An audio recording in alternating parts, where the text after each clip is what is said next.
All right, the Ataris Boys of Summer. Love the hi-hat at the beginning. Ready?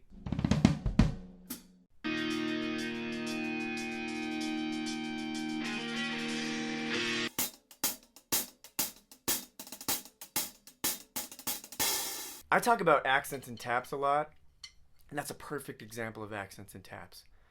It's also a great example of knowing what part of the stick to use on what part of the hi-hat to make it sound how you want. If you were to use just the bead on top of the hi-hat, you get a much glassier sound. It'd be a lot tinier and it would get lost.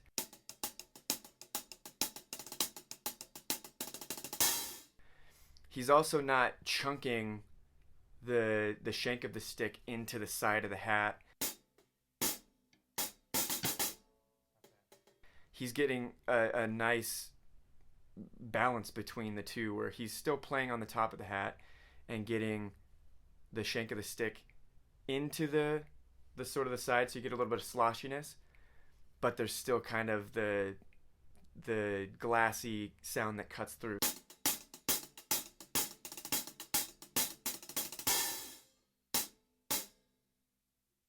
So just something to think about.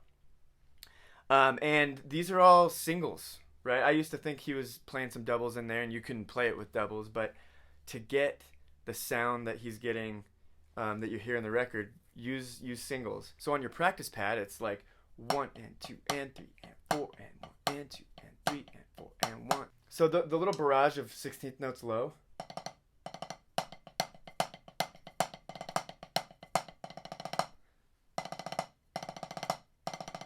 Right? You got to practice playing quiet low. So if we put on a metronome at 180, we can play loud.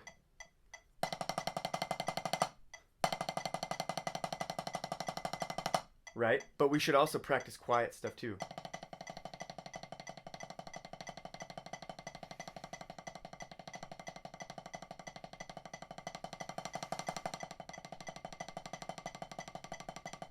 You got to practice both, so you can get that dynamic range. Great cover, awesome hi-hat, and he's moving around the kit pretty good too.